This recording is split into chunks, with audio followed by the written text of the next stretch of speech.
I'd say, a trap in disunity. There's weakness or a trap in division.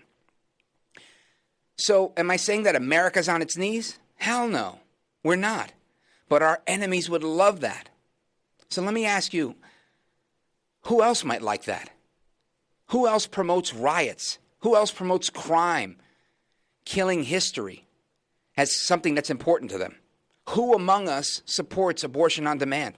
Who among us wants to abolish ICE and defund local police departments? Who among us would be happier if the government controlled your health insurance? Which of our fellow Americans believes that America's such a bad place with such a bad history that America can never be great? Besides Andrew Cuomo, of course.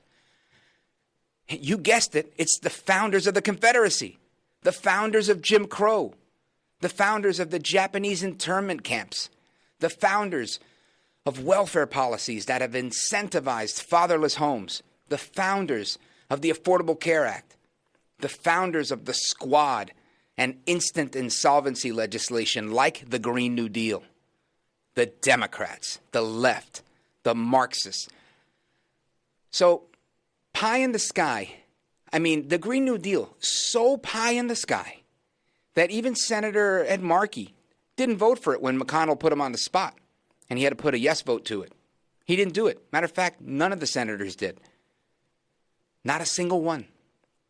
Now, it's these same founders, and I use that term loosely when I talk about the left-wingers, they have all of these bad policies that truly don't reflect the spirit or the best interest of America.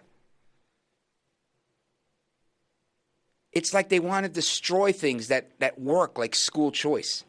They want to hurt the poorest neighborhoods and some suburban ones. These destructors of countless small businesses since March of this year that have put millions of people out of work.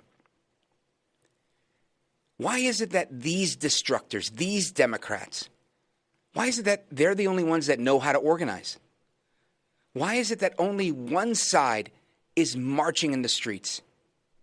And I want to give a huge shout out to everybody that's organizing Back the Blue rallies. That stuff is awesome. I definitely support that.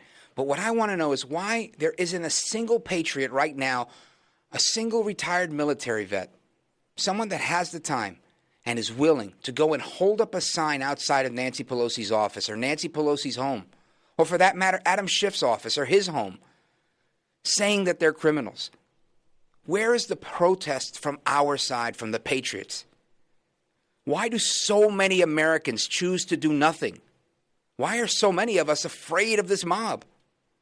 Or is it something else that we're afraid of?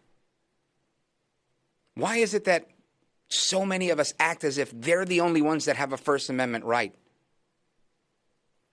Last week, while I was preparing for my radio show in New York City, I came across this old comic. And if you listen to my podcast, This is America, you've heard this story. I've shared it before, but it really made an impact on me.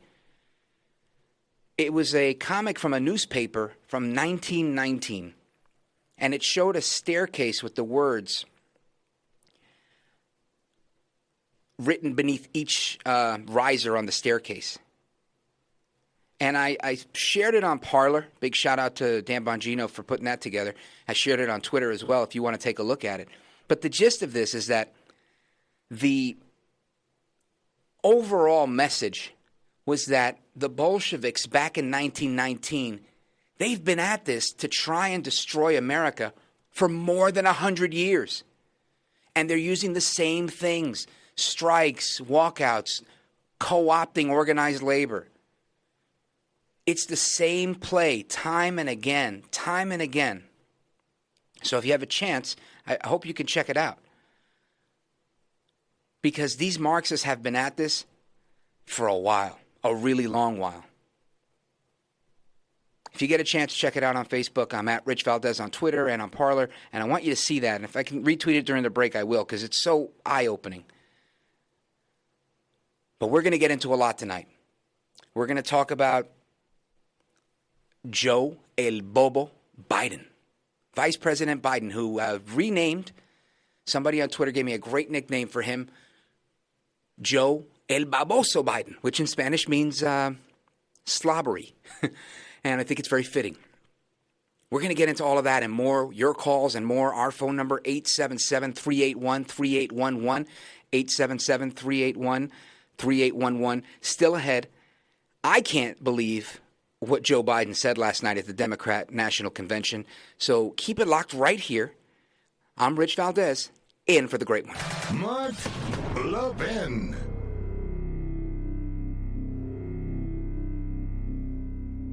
Now, I know you love freedom. How do I know that? Because you listen to my show. And my show and everything I do is all about preserving freedom and the form of government that secures it for us. It's the same with Hillsdale College, one of the very best truly liberal arts colleges in the nation. That's why I talk about them all the time, because Hillsdale is committed to pursuing truth and defending liberty. Hillsdale teaches stellar students to defend freedom, no matter what they major in, whether it's science or music or economics or business, whatever. Hillsdale teaches them how to defend liberty. And they do that for you, too, through their free monthly digest of conservative thought. It's called Imprimis. 5.4 million Americans receive Imprimis for free every month. And you, my friend and fellow freedom lover, should be reading it too. You can subscribe for free at levinforhillsdale.com, Levin for Hillsdale.com. There's no strings attached. Generous donors who want to preserve freedom for future generations make it possible for Hillsdale to send Imprimis to you for no cost every month. Start receiving and reading Imprimis so you can know how to defend the freedom you love. Go to levinforhillsdale.com, Levin for Hillsdale.com, levinforhillsdale.com.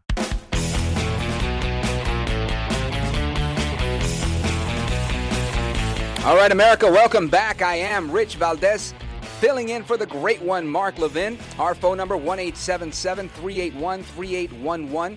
And I want you to check out Life, Liberty, and Levin this Sunday. And I'm hoping that you guys, Levinites like me, don't miss an episode of Life, Liberty, and Levin. But if you do occasionally miss it, make sure you don't miss this one. Why? Because Mark is going to tackle mail-in voting with Hans von Spakovsky and hydroxychloroquine with Dr. Harvey Reich. So do not miss that. And I don't know if you knew, but Unfreedom of the Press is out in paperback. So go to Amazon right now and get that, Unfreedom of the Press in paperback. Now, a lot of people always ask me, they're like, how is it that a nice Puerto Rican boy from Brooklyn, New York ends up being a conservative Republican? And that's a story I've shared a lot. And throughout tonight, I'll share little bits and pieces of it because this isn't really about me. This is about you, the Levinites. It's about America.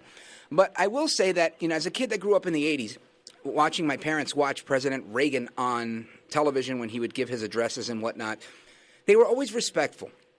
They were always respectful, and there was an honor that went with listening to a presidential address. At least that's what I saw my parents display.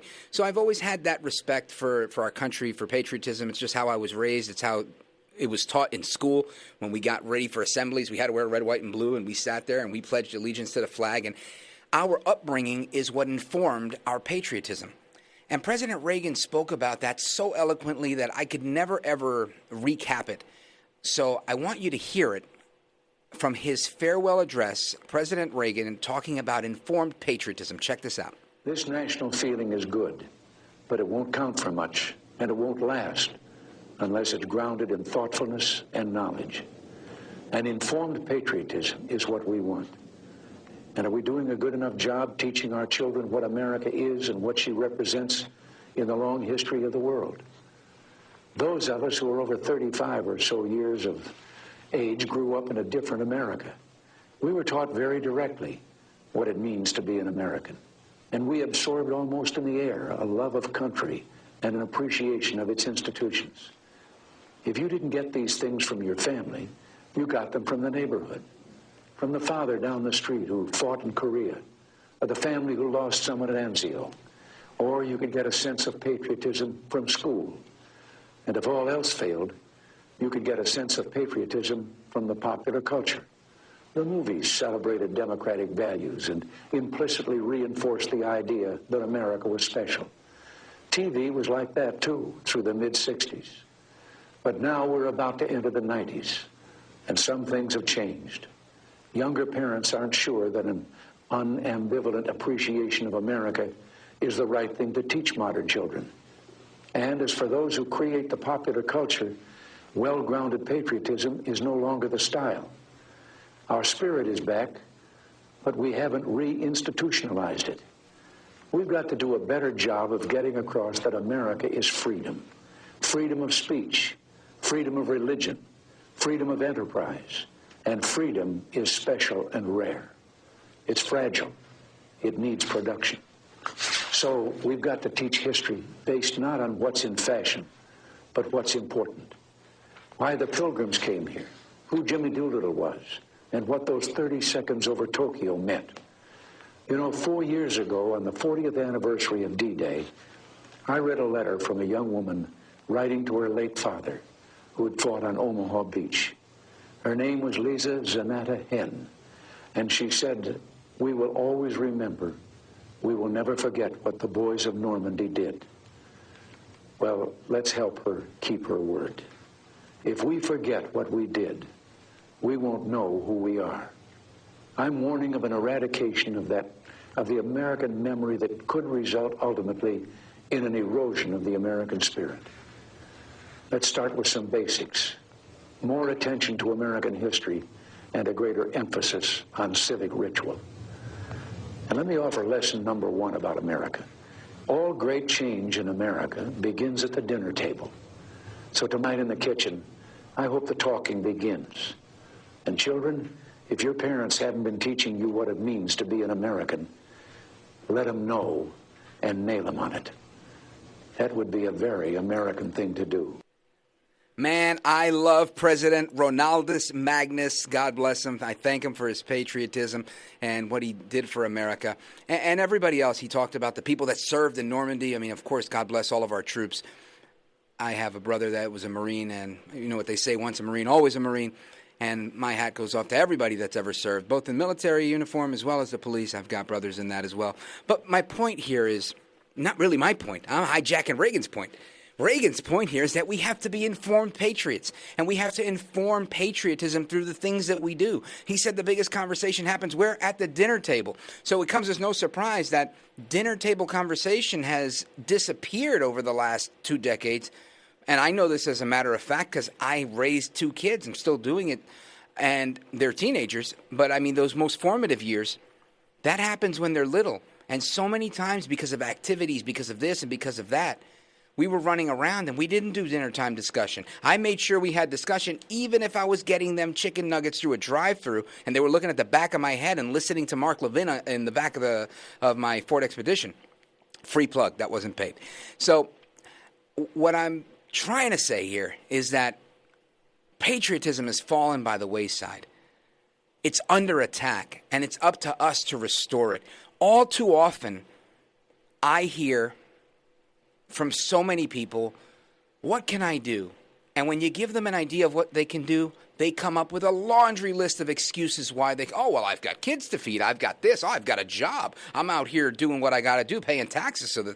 Listen, all of that stuff is great, but there's an old saying on the street, talk is cheap. Bring it. Don't sing it. You don't win by making excuses. You win by taking action, immediate action. When a bully gets up in your face, starts pushing you around, trying to take money out of your pocket, you don't sit there and go, well, listen, I work hard for my money. It's really, it's not unfair. Listen, I can't sit here and get into a fight with you. I could lose my job. No, stop, man, por favor. No, man, that's not how that works. You got to step it up. You've got to do what has to be done. Because if you don't, they will. Know that the other side is prepared. The other side is willing to take this to the street. The other side comes out with bats, batons, umbrellas, and mace. We can't sit here and say, I've got kids to feed, you see. You're not going to be feeding them too much longer when Antifa's running the show. Do you want to see January 20th with a sea of Antifa masks as Joe Biden gets sworn in for president? I hope not. That's definitely not what I want to see. We have to help everybody that we can to see the light. We have to help everybody that we can to get on their game and to stop making up excuses of why they can't and to figure out why they can. And I'm not trying to indict anybody here. I'm really not. I'm just trying to offer a perspective. It's not easy to get into talk radio. It's not easy to get into a lot of things. And the only reason I was able to get here is because I took certain sacrifices. And I'm not making myself out to be a hero or a martyr, but I am asking you to consider taking a sacrifice to save America. Keep it locked right there. When we come back, more on Joe Biden, 877-381-3811. I'm Rich Valdez, in for the great one.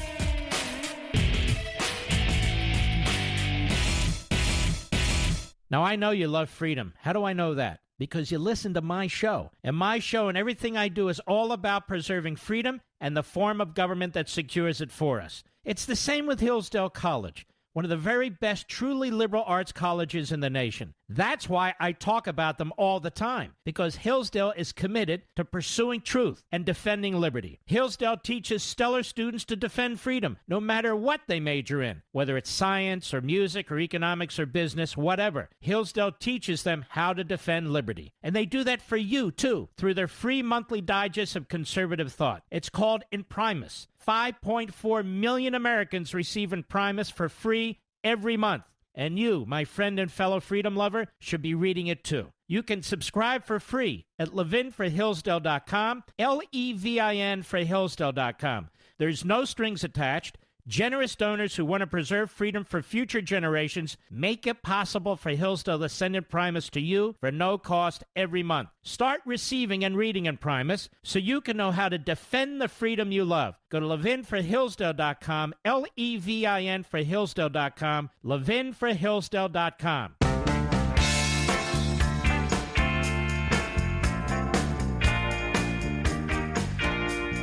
This is Liberty's 911 hotline. The Mark Levin Show. Call him now at 877-381-3811. All right, America, welcome back. I am Rich Valdez, filling in for the great one, Mark Levin, tonight. Our phone number, 877-381-3811, 877-381-3811. And let's go to the phones real quick. I want to go to Rex in Santa Cruz, California. Rex, what's going on, brother? Hey, how you doing? Doing great, man. What's on your mind? So am I on the air with... You got it. America's listening. I am agreeing with you, man. You know, that was the most important thing growing up, listening to my father talk about, and, patriotism, and I'm teaching that to my son. But, I also grew up in a neighborhood where a lot of my brothers and sisters didn't really have that, and they relied on coaches and scout leaders and whatnot. I forgot to mention that I'm African-American, but one of the things that I think that we should do for all my African-American brothers that listen to the great Mark Levin is that we all should take a course on the NRA and train ourselves, how to use a weapon. Mm-hmm. I believe that we all should arm ourselves, and I believe that a lot of African Americans need structure. I believe a lot of us should join the military, learn from that, because we come from a ruined democratic policy of taking our fathers Yeah, well, I agree with you 100%. I mean, if you speak, you have that right in the First Amendment.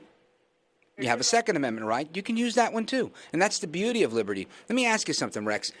What did you think of Joe El Baboso Biden last night in his address accepting the Democratic nomination for president? Well, here's the thing. Well, El Baboso, I thought, meant stupid. And the gentleman it's euphemistically used that way for sure. Right. And if anything, it's a sad thing that both the Democrats and the Republicans are taking this country down the wrong path. There's no more patriotism in either party. We need guys, great leaders. I feel like Ted Cruz should be running that Republican Party. Right now it's Trump's party, and I love Trump. Loved him from the day he was on reality TV. I love the art of the deal. He's an incredible man, but, he's the last patriot. He's probably the last great white hope that, we have to save this republic against Joe and the Dems that are going to take us into a path. But I don't see Antifa taking over. Come on now. We got the military behind us. Antifa ain't doing nothing. I guess you haven't talked to our friends in Portland, but thank you, Rex. I appreciate it. I get calls from my buddies in Portland, and it's not always a positive message. But interestingly, the last time that I had the wonderful opportunity, I was honored to host the Mark Levin Show, I told you guys that we were appointing a special commission, a task force, made up of Mr. Producer, myself, and Madame Call Screener Jenny from the block. And we were going to determine what it was that Biden knew and exactly when he forgot it. But today, we're going to talk a little bit more about Joe Biden's mental health, because that matters too. And Biden and his cognitive ability were on display last night in a recorded acceptance speech at the Democratic National Convention. Now, you would have thought this was the Oscars. And the Oscar goes to, that's my drum roll, to Joe El Baboso Biden for his riveting performance. Now, it was a tearjerker. His story of how he lost two loved ones is something that I can definitely relate to. Because why? Well, not too long ago, at just 39 years old, I too had lost two loved ones, my mom and my dad. Biden's speech definitely tugged at the heartstrings, and it did make him, quote-unquote, relatable. And that was totally their angle. It has been for quite some time. It's definitely not his prowess in policymaking. Now, Biden pivoted from his Oscar-winning performance, which was, in my opinion, very likely genuine, to discussing how he would solve the most pressing issue that we face in America today: pipes that carry clean water. Listen to this. I've never forgotten those lessons. That's why my economic plan is all about jobs, dignity, respect, and community. Together we can and will rebuild our economy. And when we do, we'll not only build back, we'll build back better. With modern roads, bridges, highways, broadband, ports and airports as a new foundation for economic growth, with pipes that transport clean water to every community. Clean water pipes. Clean Water Joe is what we're going to call him. Now, jobs, J-O-B-S, right? Jobs are so important to Biden, and we've known this for a long time because he's a spelling bee champion. Check this out. To tackle the number one job facing the middle class, and it happens to be, as Barack says, a three-letter word: jobs. J-O-B-S, jobs. Even the media laughed at him there, which they should be doing now instead of saying things like, I'm looking at an article here, the mainstream media breathlessly praises Joe Biden's ability to read, and we might get into that later. But Biden, by and large, he just throws things out there. Now, this is reminiscent to me of another extremely popular Democrat socialist, Alexandria Ocasio-Cortez, better known as AOC, or this week, not all out crazy, but all out commie, because that's how she came out in that speech. She just came out of the gates waving around the Green New Deal. And that's exactly what Joe Biden did. In his nomination acceptance speech, he comes out with the biggest issue being clean water pipes. And I'm late to the game. Maybe I didn't know we had these water issues. And I know there's water issues. But with so many problems that America faces, so many challenges to overcome, Joe Biden picks a non-issue compared to the others as his staple to open up the convention. Now, Joe El Baboso Biden swiftly moves to other topics like the newly empowered unions for illegal aliens. Now, that's something that Cesar Chavez, a leftist Democrat and famous labor leader from Arizona, he fought his entire life to protect labor unions. He did this so that illegal aliens would not undercut the farm workers that were part of the union. How the Democrat Party has changed is incredible. But now we know Joe has always been focused on those jobs, because that's a three-letter word, J-O-B-S. Now, Vice President Baboso, he thinks that this is the way to go, but it isn't the way to go. I mean, I think he missed the mark here, coming out this way. He blew it, in my opinion. While he didn't have a bunch of stumbles and a bunch of gaffes, he really missed the mark. And going from these policies, he jumps right into this attack on the president. He lays into the president, or as I like to call him, El Trompito Donaldus Magnus, the 45th president of the United States. And the criticism was that Trump is divisive. And I'm thinking to myself, divisive? Coming from the guy that literally launched his campaign with an ad focused on the lies that the left in the media spread about Charlottesville. This is what Biden wants to lead with. Now, we're going to get into the Charlottesville thing, but I don't think we have enough time in this segment to do it, so we'll do it on the other side. But I want you to hear from Biden and his criticism of President Trump. Check this Ella out. Baker, a giant of the civil rights movement, left us with this wisdom. Give people light, and they will find the way. Give people light. Those are words for our time. The current president has cloaked American darkness for much too long. Too much anger, too much fear, too much division. Here and now, I give you my word. If you entrust me with the presidency, I will draw on the best of us, not the worst. I'll be an ally of the light, not the darkness. It's time for us, for we the people, to come together. Okay, so Beijing Biden wants us to come together, just like he had Hunter come together with $1.5 billion that came right out of China. That's Beijing Biden. I just want to say that chief called from China. Nah, bruh, he said this ain't it. Biden is so off the mark here. But you know what? Donaldus Magnus El Trompito, he set him straight today at I guess it was a speech he was giving in Arlington. Listen to this.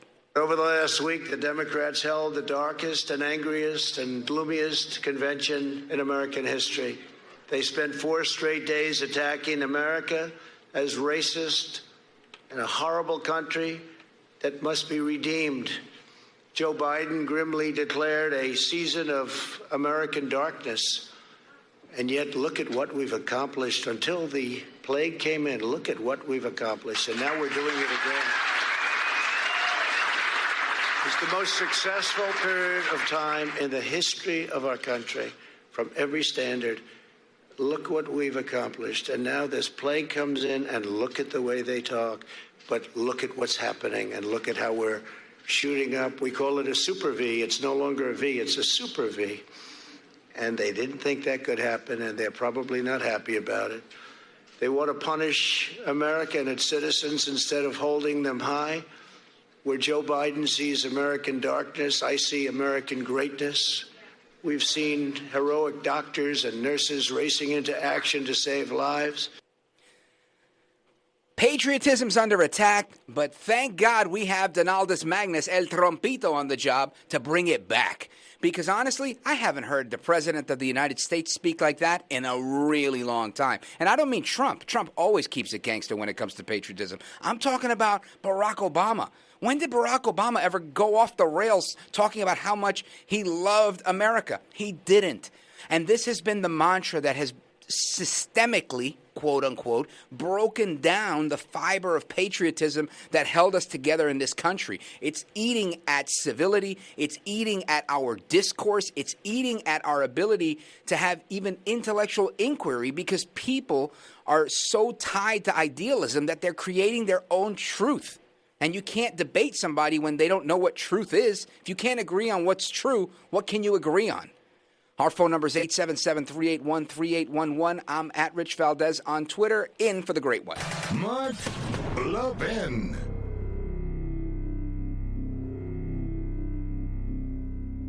Now, I know you love freedom. How do I know that? Because you listen to my show. And my show and everything I do is all about preserving freedom and the form of government that secures it for us. It's the same with Hillsdale College, one of the very best truly liberal arts colleges in the nation. That's why I talk about them all the time, because Hillsdale is committed to pursuing truth and defending liberty. Hillsdale teaches stellar students to defend freedom, no matter what they major in, whether it's science or music or economics or business, whatever. Hillsdale teaches them how to defend liberty. And they do that for you, too, through their free monthly digest of conservative thought. It's called Imprimis. 5.4 million Americans receive Imprimis for free every month. And you, my friend and fellow freedom lover, should be reading it too. You can subscribe for free at levinforhillsdale.com, Levin for Hillsdale.com. There's no strings attached.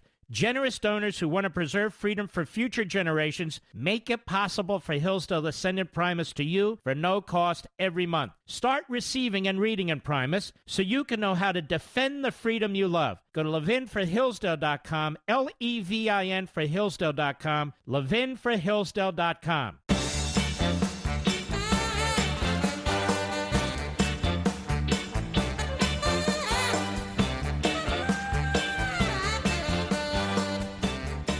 All right, welcome back, America. Liberty is making a comeback. Our phone number is 877-381-3811, 877-381-3811 if you're a Lib. And I want to get to a couple of calls before we break for the hour, and I just want to set up what we're going to do in the next hour. We're going to continue the Biden conversation because they did some things that I think are the symptoms of the illness that we talked of before, right? We talked about being unpatriotic, and now we're going to see what some of those symptoms look like manifested at the DNC. But let's hit the phones. I want to go to BJ in Queens. BJ, what's up, man? How are you?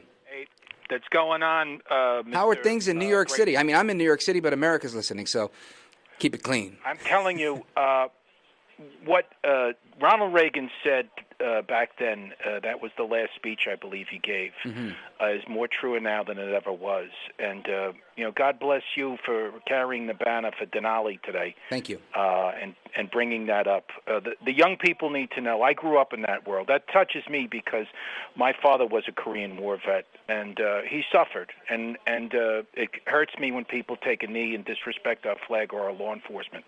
The Democrats are very cynical people, and they think you are stupid. They're running a man who is in early-stage dementia because they know he could be the titular figurehead, the Trojan horse, for the radical new Democrat Party that's trying to emerge. That is a Green Deal party, that is a tax and spend party. And, they tell you this because they didn't mention China once.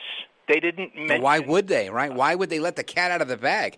I mean, and this is the point I was making before, is that Joe Biden comes out, just like AOC, they come out with these non-issue issues that they know people are going to be like, oh, yeah, that's really nice. We should have windmill energy. We should have green this and green that. And Joe Biden wants to talk about, we need pipes that will carry clean water. Pipes. I'm working on my Biden. You kind of have to get a little guttural with like a little bit of a... Biden, I don't know. That's my Sanders. But anyway, BJ, what I'm talking about here is this attack on patriotism, to me, is the root. Once they can destroy patriotism, once they can eliminate your faith in something bigger than yourself, whatever God you pray to, once they can eliminate the things that make up the American spirit for so many people, they can run amok. Yes, they can, and they will. They don't respect our law enforcement. They don't respect the people that lay their lives down and gladly exchange their life to protect ourselves, our property, and our freedom. And they just want you in a mask. They want you to mail in the vote. They don't want to hear from you. They'll come back in 4 years to pick up their vote again. You're right. That's what. It's always the same thing. They just come knocking again. El voto, por favor. BJ, I thank you as always. Always very astute commentary from you. And I want to go to Paul in Sheridan, Montana before we break. Paul, what's up, man? You're on with Rich Valdez. Yes, Rich. Thanks for taking my call. I'm glad you're on today, Rich. Me too. Just to let you know, I've married my wife is from Colombia. Colombia. And we have the some of the best coffee ever is what you got. Right? Yeah. Colombia has some of the best coffee ever. Well, anyway, we got married 16 years ago in Colombia. Well, congratulations. And the immigration process was excellent. And in fact, the embassy in Bogota, they required her to verify that she was not involved in any legal problems or that she was running away from any debt. Good.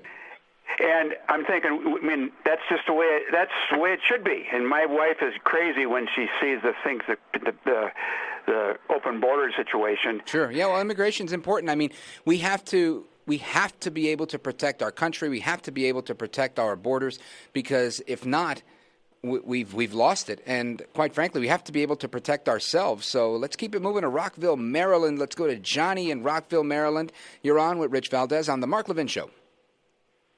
Hey, good afternoon. Thanks for taking my call. You bet. Yes, sir. I just want to say something about this loony Biden, man. It's unbelievable. The guy's senile. He might as well be like a blow-up doll talking to you, because, I mean, he talked about these fully automatic, full automatic rifles you're going to take and ban them. He's talking about the AR-15. Johnny, you know what's funny? I'm watching this Fox News the other day, and my brother comes over to me, and he's watching YouTube, and he says, bro, you got to check this out. And it's a YouTube video of a speech that Biden gave, but they cut up the pieces of audio where he's talking about his shotgun. And he says, I got 5 shotguns. I got 5. I got one from this one from my son, and one. And they made a song out of it, and he sings the song with like a banjo in the background about having 5 shotguns and how he doesn't need an automatic weapon. Oh, man. And also he says he's going to take care of all the weapons of mass destruction. What is he talking about? I don't understand. Where's this guy coming from? Well, you know what, Johnny? I think right now, and I say this somewhat tongue-in-cheek, but somewhat seriously, Joe Biden is the weapon of mass destruction on our patriotism. Joe Biden is a weapon of mass destruction on our republic. And this is something that we have to band together as Americans to stop. Johnny, I thank you for your call.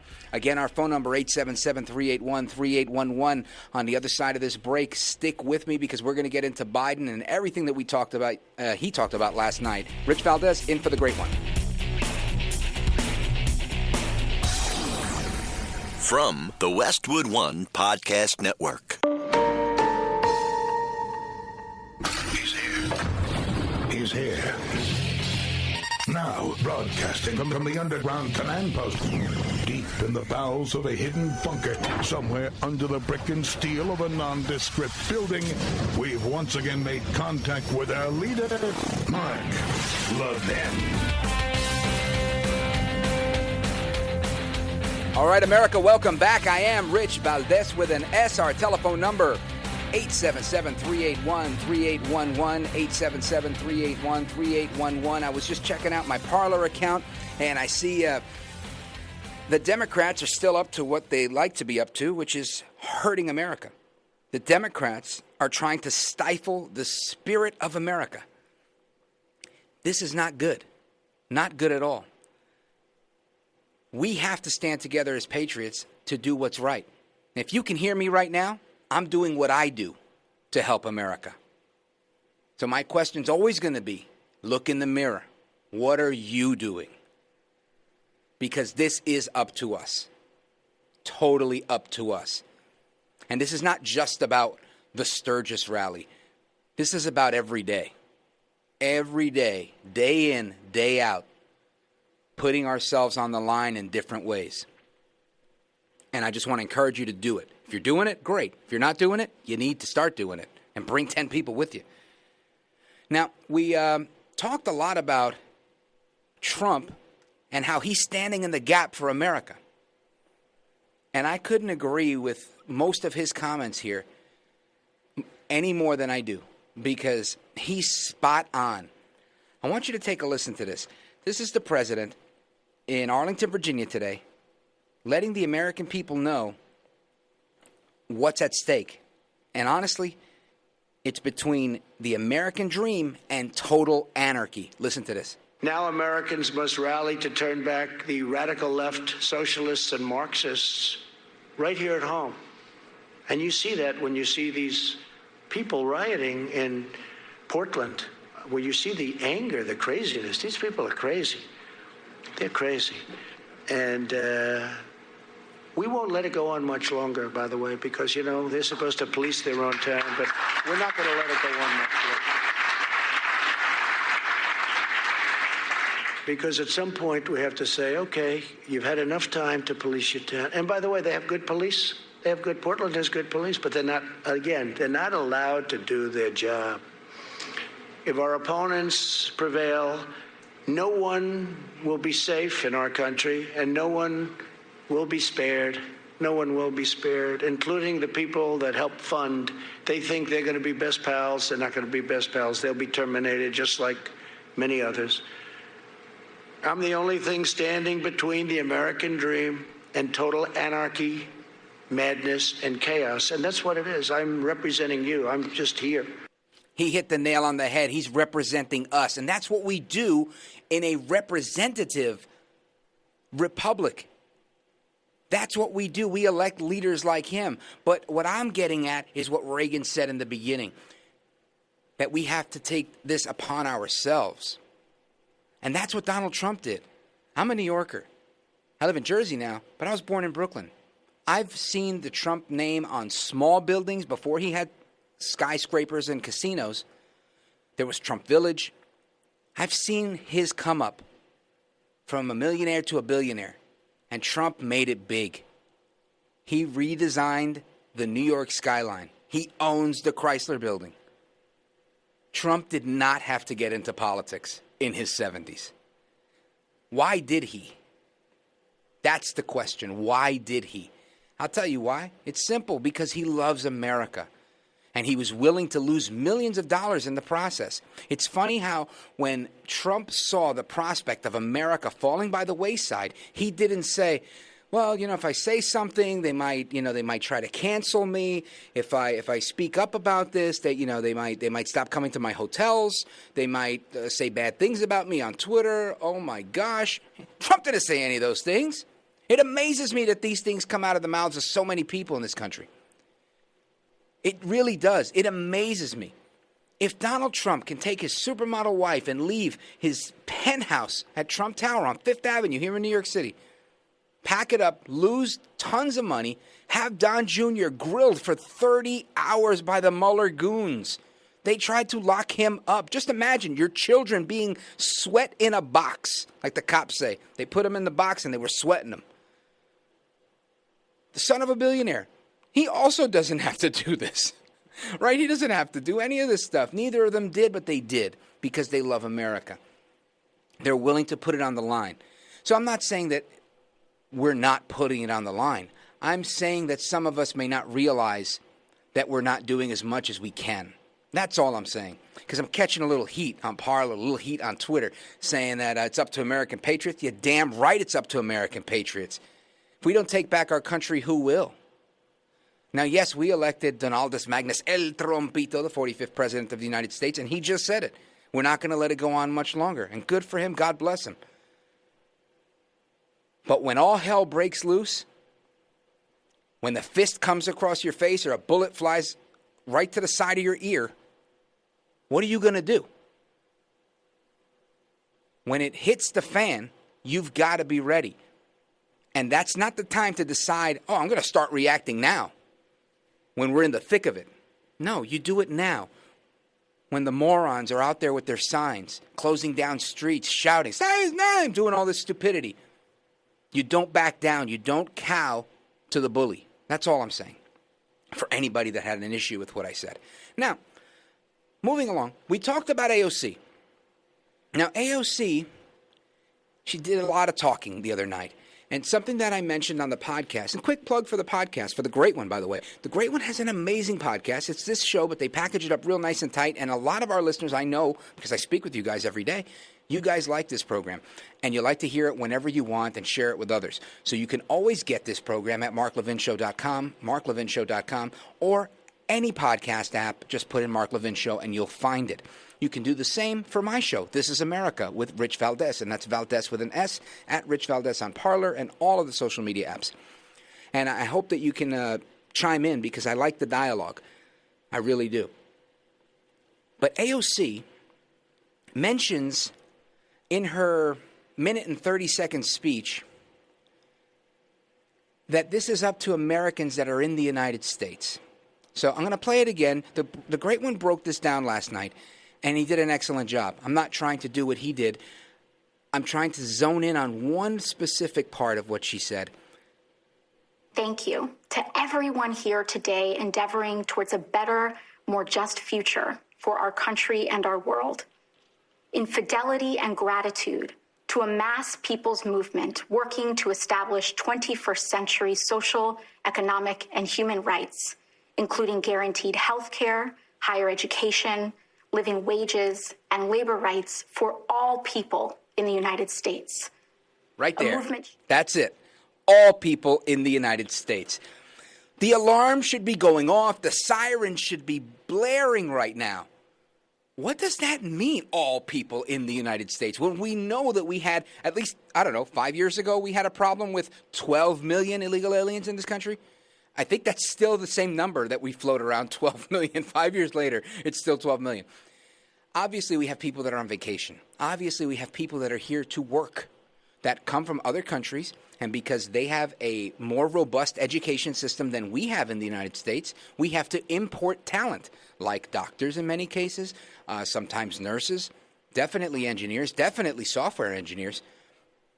So when we have all of these people that are hanging out in the United States on a visa, on a visit, whatever their case may be, they're not citizens of the United States. And I had this conversation with one of the callers yesterday. When we vote, we exercise a right as citizens. And I'm not really trying to get esoteric here. This is pretty practical. If you're not a citizen, if you have a green card and you're in America, you don't vote. You don't have a right to vote unless you're a citizen. I know this is very fundamental stuff, but I think it kind of gets past us. Because when she says that and the media doesn't challenge her, when no one in the media says, when you say people in the United States, why don't you say Americans? There's a reason she doesn't say Americans. A, it's because I truly believe she doesn't like America. But B, is because she really means what she said. She means people in the United States. And that is a problem. A huge problem. I don't know. Let me know if you agree or disagree. 877-381-3811. Let's listen to the rest.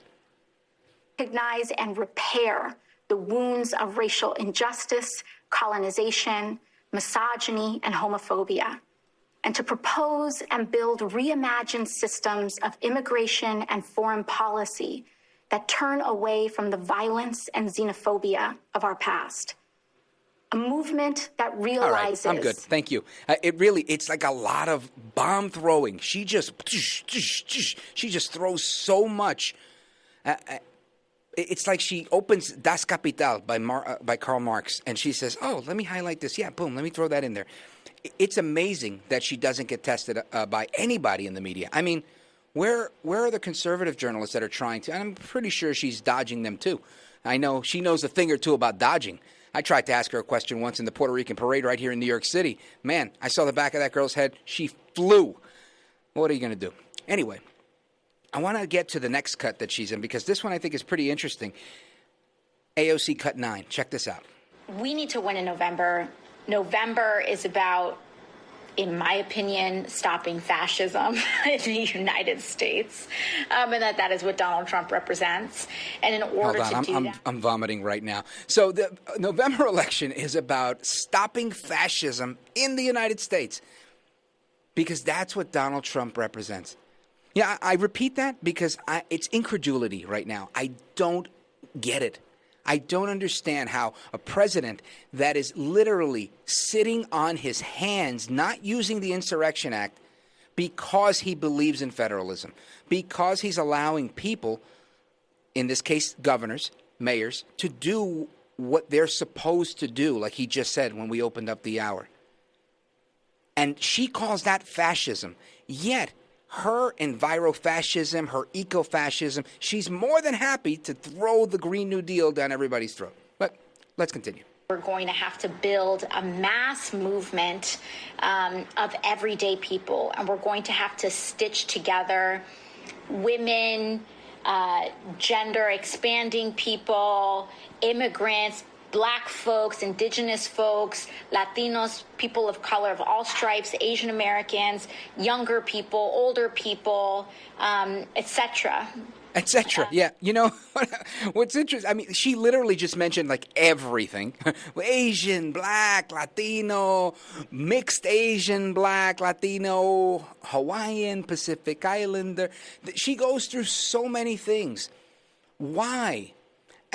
Years ago, I read a book by the great Thomas Sowell, and he explains how if you segment society so much that you get down to Rich Samantha, right, Mr. Producer? I'm looking. White, Irish, Catholic, half Italian, half Irish. If we keep breaking it down, white, Irish, Catholic, half Italian, gray hair with a beard, short gray hair with a beard. Those under 6 feet or those just about 6 feet. And we continue to compartmentalize people to a point where there's nothing left. He will be unique and singular, therefore making the case for individualism, not collectivism. They literally talk themselves into a corner with their own arguments. But I digress. That is what the left does. That's how they roll. 877-381-3811. I'm Rich Valdez, filling in for the great one. Mark Levin.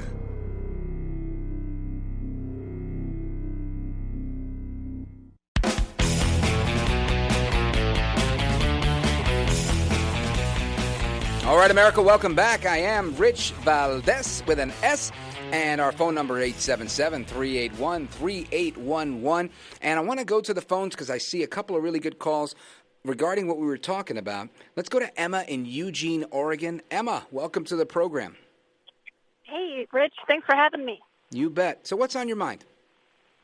Well, I had a friend message me on Facebook saying, hey, the Mark Levin show is wanting brave citizen journalists to go into Portland to show what's going on. And so I tried calling a couple days ago, and it was a little too late. What are you seeing on the ground, Emma? Oh, gosh. Well, lots of violence. They are full-on communists. And when you say they, who are you talking about? Antifa, BLM, they're pretty much one and the same. What are they doing and where? Well, right now, it sounds like they're kind of infiltrating neighborhoods and streets, just marching through near parks. Now, are you getting some of this video? Yes, I've got footage. I've got undercover audio. What's some of the stuff that you're observing? Because America's listening.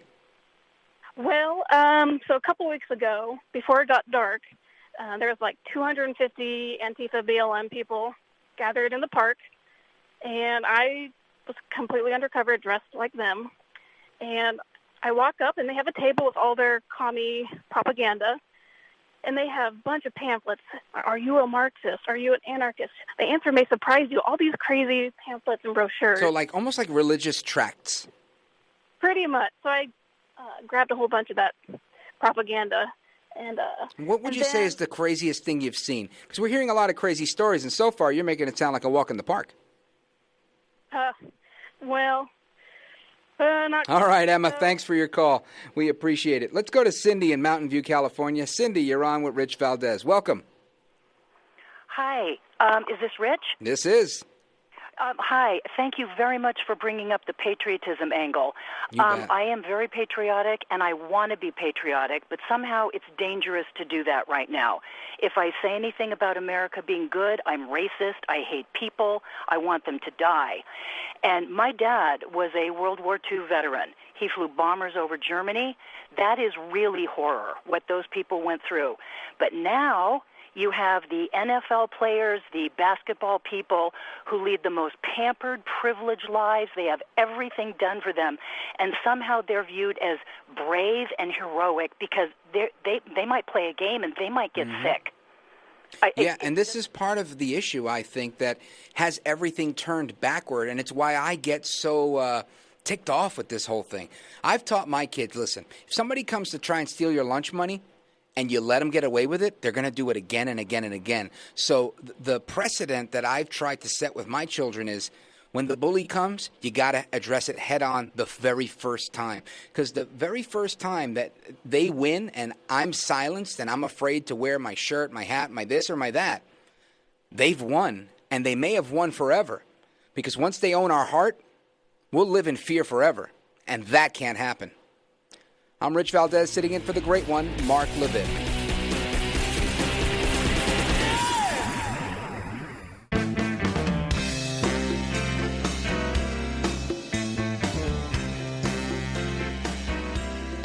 Mark Levin, a champion of freedom.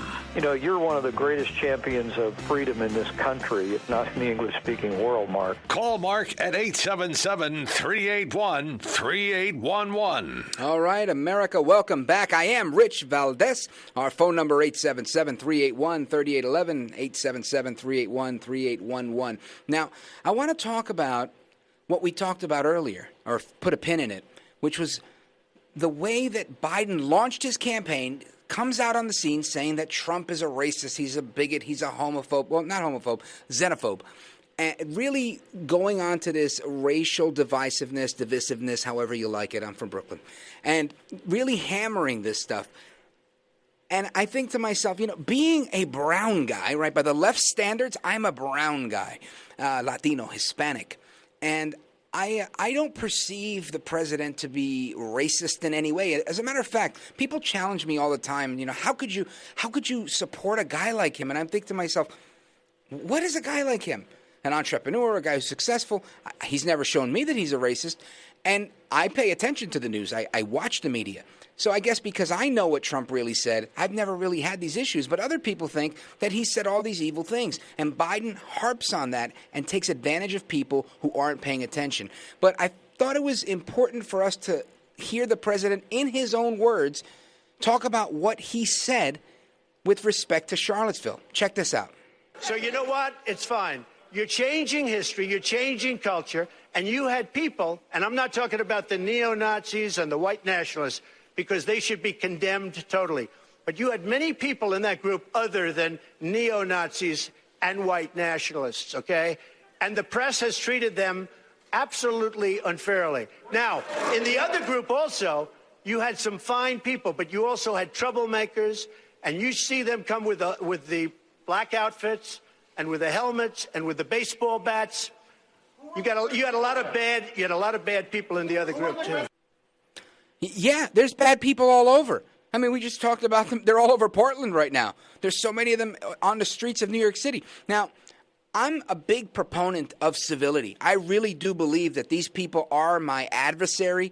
They're not my enemy. They're not domestic terrorists of the state. Now, if you're burning things down and burning down court buildings, yes, you are a domestic terrorist. But I mean, just somebody who simply disagrees with me. I say Trump, they say Biden. That person is not trying to destroy America, despite Biden's policies leading to that. I don't see that person as my adversary. I see them as somebody who just doesn't agree with me. And I'll do my best to have a conversation with them. Sometimes we agree, sometimes we don't. But I'm not going to sit here and try to destroy people the way the left tries to destroy people. And this is what they've tried to do to the president over and over and over again. And it's wrong. But this is what they believe. And they harness every ill feeling, every piece of ill will that they can muster up within themselves. They conjure that up in the name of racism, in the name of inequality or any type of inequity. So while we were preparing for the show, I was in the newsroom here in the old WABC studios, which are 17 floors above Madison Square Garden, and you get a real bird's eye view of what's going on in the city. And Mr. Producer walked over to me, and he said, "Oh, did you see that piece on Nina Turner?" And I thought to myself, I don't even know who Nina Turner is. Am I allowed to say that on radio? I had no idea who this woman was. I looked her up. I saw she was a local politician. And she had some choice words to say. And I said, you know what? We definitely want to play this cut because she and what she's espousing and what she's expressing right here is literally the symptom rearing its ugly head. Not her ugly head. The symptom of her anti-American hatred. Listen to this.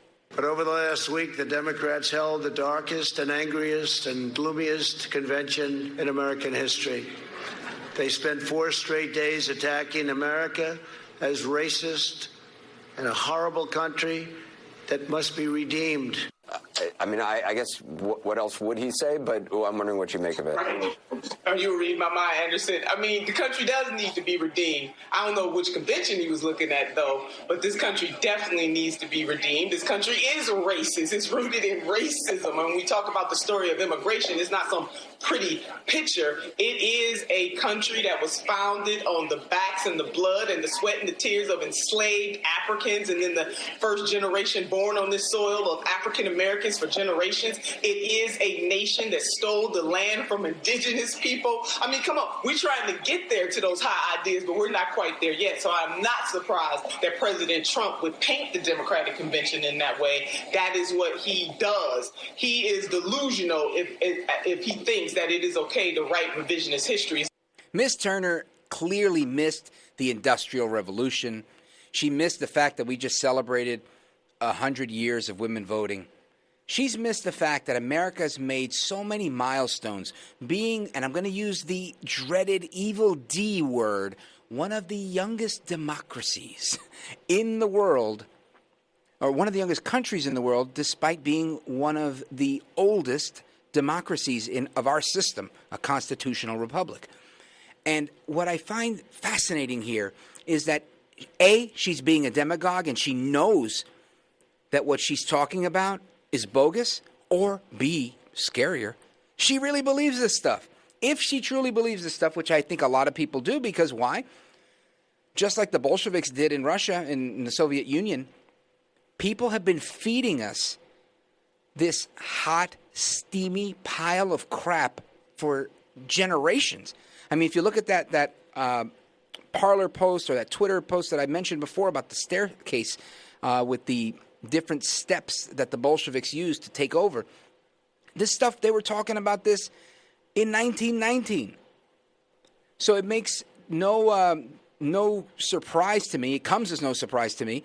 When I sit here and I hear this, I think, man, now I want to think that Ms. Turner going ballistic and saying that we need to be redeemed. I'm not going to make the argument saying America is a utopia, that America is heaven on earth. But I will make the case that this is the best country on the planet, especially from those that I visited. And this is the problem, right? Herein lies the problem. If you can get people to hate their own country, they'll do anything to destroy it. And it's like Lincoln said, no foreign enemy is going to come and take down America. If we fall, it's going to be from within. And this is the problem. They want us to hate America. They want to eliminate God. Now, I know this is a very big statement that I'm making. Some people hear that and they go, oh, there he goes with that radical stuff, eliminating God. Listen, you can't cover the sun with your thumb. At least that's how we say it in Spanish. You can't just eliminate God, but you can work damn hard to ensure that God goes away, that God is out of the picture. Am I right or am I wrong? I don't know. I want to go to Lori in Kalamazoo, Michigan, because from what I see on the screen, she's got someone in her life that's suffering, just like Senator Turner is, from Trump derangement syndrome. Go ahead, Lori. Hello. How are you? You're on the air with America. Yes. I have a boyfriend. He has a severe case of Trump derangement syndrome. How are you treating him? You can't even talk about Trump or the good things he's done for America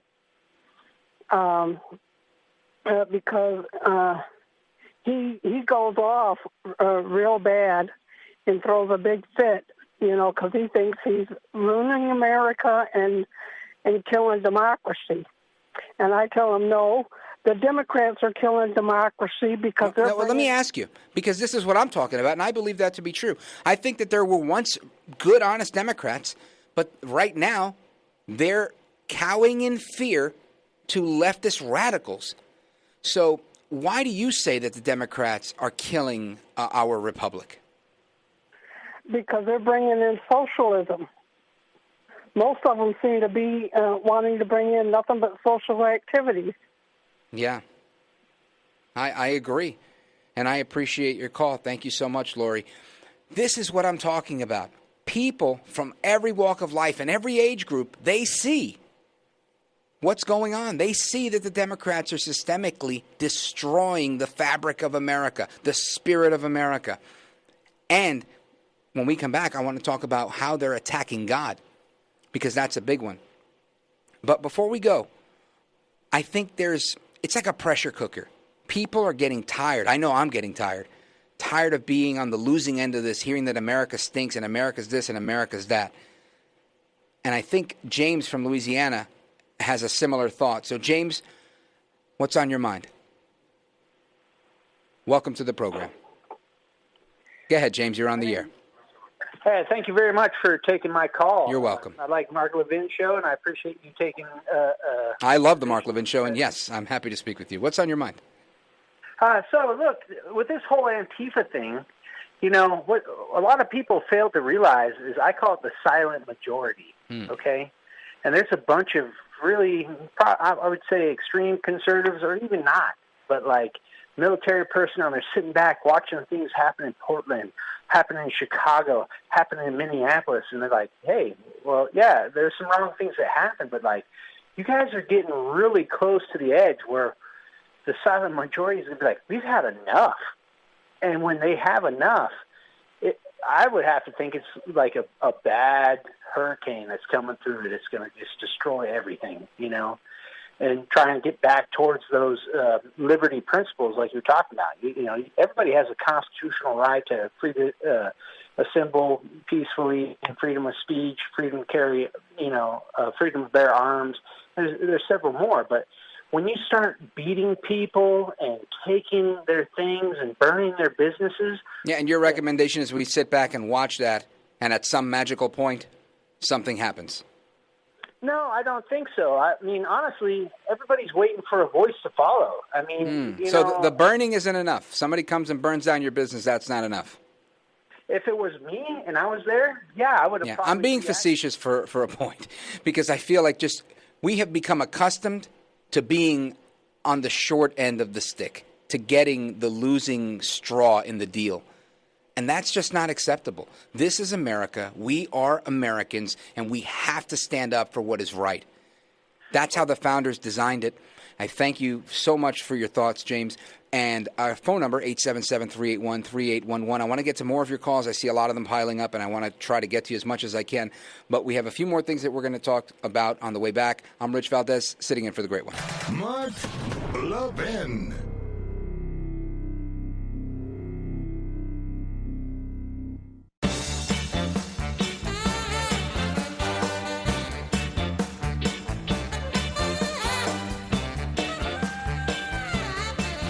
Life, Liberty, and Levin this Sunday on Fox News, 8 o'clock Eastern, like it always is going to be a really important episode that you really shouldn't miss. Mark is going to tackle mail-in voting, and we're going to talk a little bit about that as well in the 8 o'clock hour. His guests, Hans Van Spakovsky and Dr. Harvey Reich, discussing hydroxychloroquine. So don't miss that. And, of course, if you haven't gotten Unfreedom of the Press in paperback, go to Amazon and get it right now. What are you waiting for? Now, speaking of the great one, Mark Levin was on Hannity last night giving his thoughts, which he does so well, on a bunch of issues. And it's funny because we always look forward to the great ones, 5-10 minute deal with Hannity weekly. And in this one, he kind of finishes and does his mic drop. And Hannity says, but I still had time for you. So he goes in and he gives them some more.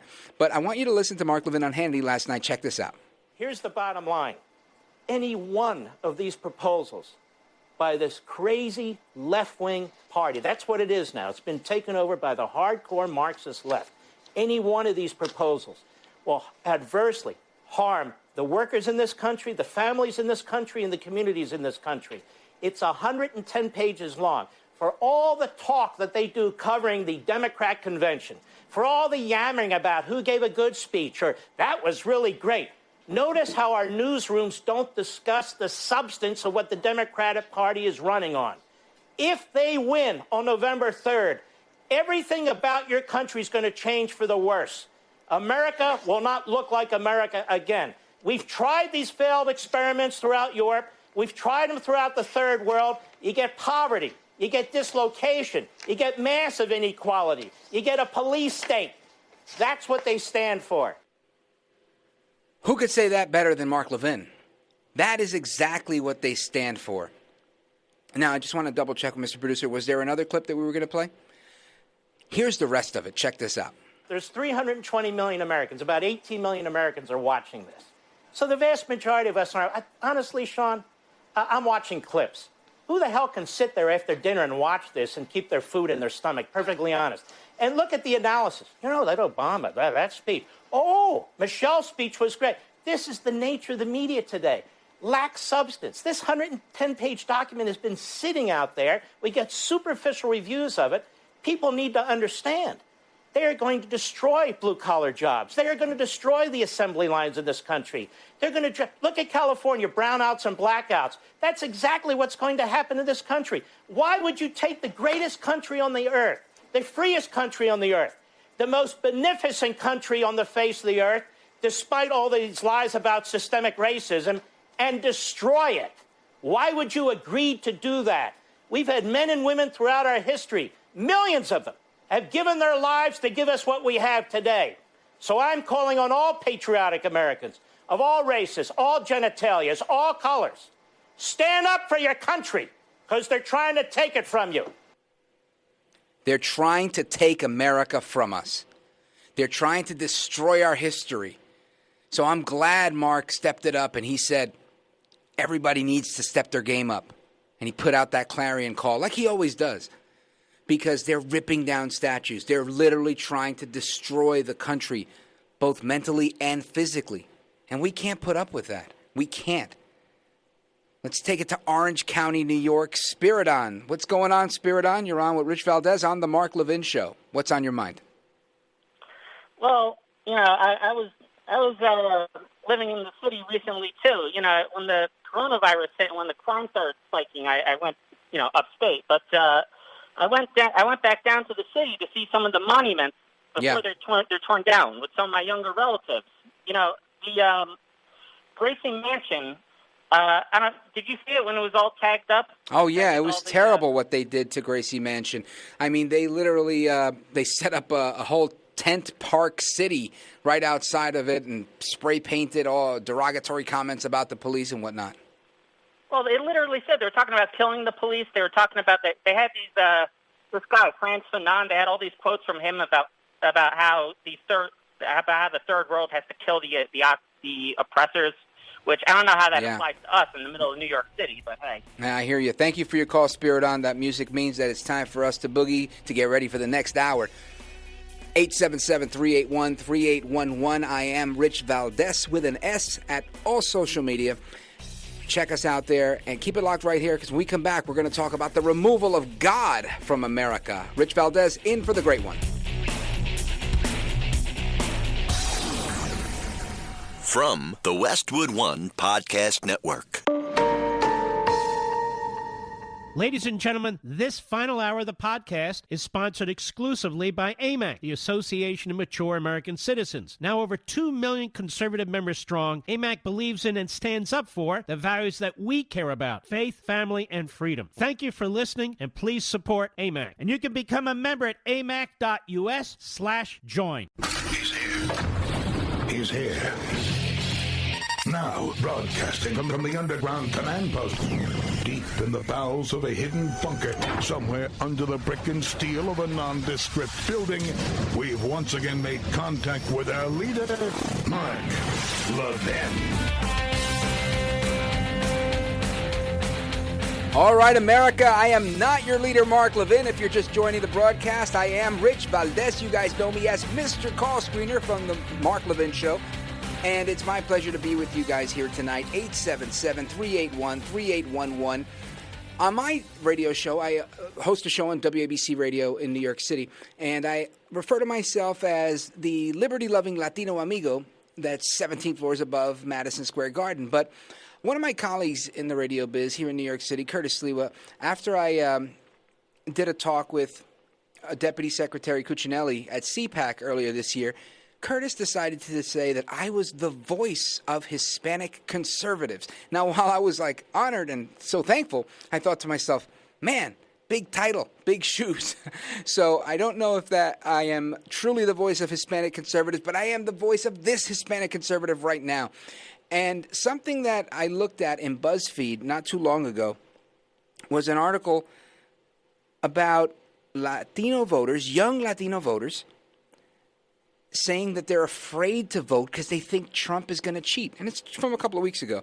You can find it. I'll give you the headline in a second. But I want to read you this one paragraph because I thought it was interesting. It said, while young Latino voters said that they were more likely to vote for Biden in the upcoming election, they're still unsure about what the result is going to be. Biden and Trump are separated by just 1% when the voters were asked who is likely to win the presidential election. 53% of them said they believe Biden will win, and 52% of them said that Trump will be reelected. Now, that is interesting. This is BuzzFeed. This is the left wing. They're putting out this story just a couple of weeks ago. So it tells me that I'm not the only Latino that thinks Trump is going to win. And for those of you that listen to the podcast and the show, This is America with Rich Valdez, you guys have heard me share some stories about meeting people. I mean, just the other day I had a cable guy at my house, black guy with dreads, and he tells me, listen, I'm no fan of Trump, but I'm voting for him in November because he's the only one that's standing up for my right to the Second Amendment. I bumped into an old buddy of mine that's, the last time I saw him, was involved in gang life with the Latin Kings. And he tells me, I started an electrical company. Now that Trump is in office, I've had the best last couple of years I've ever had with my business. And I was like, how's the coronavirus treating you? And he said, bro, I got to tell you, it's been great. I've been busier than usual because, people are still building. Some things were paused for a while, but people still need electricians. And he was just killing the game, his own company. And he was showing me his house that he bought, and he had a beautiful American flag waving right in front of it. Puerto Rican guy. Then another buddy of mine, Peruvian, just tells me he's got a new job as a department director. He's buying a $500,000 home in Bergen County, New Jersey. Good for him. Then another buddy of mine, he's from Chile, Chileno. This guy works in sprinkler systems, fire protection. He tells me he's got so much work that he's got to work on weekends to fit in all the clients that are, doing what they have to do with expansion. So I say to myself, are Americans, and in this sphere that I'm talking about of Latinos, Hispanic voters, are they going to turn a blind eye to 3.5 years of explosive growth and just look at the last 5 months? Of course they're not. You know why? Because people that I know have bought homes. They're living in the tangible net benefit of a solid economy. And that's what Trump brought to the table, a solid economy. You see, Latinos, we are a lot of things. We're very entrepreneurial. I mean, if you've ever been to any of the islands in the Caribbean, like Puerto Rico or the Dominican Republic. I was in the Dominican Republic one time and driving down one of those windy roads. It was beautiful, absolutely gorgeous.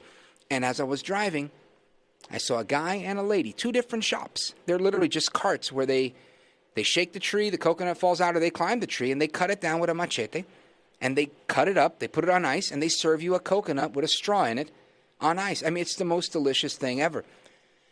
It's very entrepreneurial. It's a part of life for so many people that come from a Hispanic background. So myself, as an American of Puerto Rican heritage, I have to think to myself, I can't be alone. Surely I'm not the only Puerto Riqueño out here that says, hey, I'm a conservative, because we believe in God. We believe in family. We believe in hard work. We believe in business. I mean, the whole idea of a bodeguero, a bodega owner, a shop owner, is somebody being entrepreneurial, saying, I don't want the government to support me. I want to make my own, do my own thing. And to me, those are very intrinsic values. I might be wrong. I don't know. But what I do know is that God and faith and a commitment to family are central to so many Hispanic, Latino families. And God is under attack. In looking at Joe Biden's speech last night, the valediction, the ending, the closing, it was really concerning to me. Now, this is really what ticked me off about everything. Everything else is like political fodder. But Joe El Baboso, El Bobo Biden, he says that we're one nation under God, and God bless him for it. But then he closes his nomination acceptance speech asking for God's blessings on the troops. And I'm glad he did that. But he left out God's blessings on America. Listen to this. Thank you, and may God bless you, and may God protect our troops. Now, some people think, well, he just, I thought it wasn't cool, but maybe he forgot. Then I thought to myself, nah, I know he's forgetting stuff and a whole lot of stuff. But the Democrats have been misleading us all along. And he was reading like he's never read before. I mentioned it before. There's a headline right now. I'm looking at the paper right next to me. It says, the mainstream media breathlessly praises Joe Biden's ability to read. And that's in politicalinsider.com. So the left clearly knows what's going on. They clearly know what's happening, and they're with it. I believe that Joe Biden didn't want to ask for God to bless America in traditional form. I mean, every politician, every stripe, they always say that, right? May God bless you, and may God bless the United States of America. It's pretty commonplace. But no, not last night. And it's because I truly think there's an all-out assault. Not that I think. These people are telling us. We heard the cut earlier from the state senator who said, America needs redemption. She wasn't talking about America needing redemption from the Redeemer, from our God, whatever God we believe in. She's talking about we need to be redeemed from the sin of slavery, one that I think this country paid a high price for and continues to pay a price for. The Civil War ripped this country apart practically. But there's more on this God stuff. Listen to this.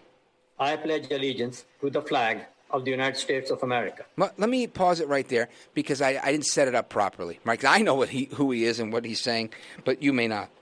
This is the chair of the Muslim American Committee for the Democrat National Convention. And he's kicking off the whole shebang last night.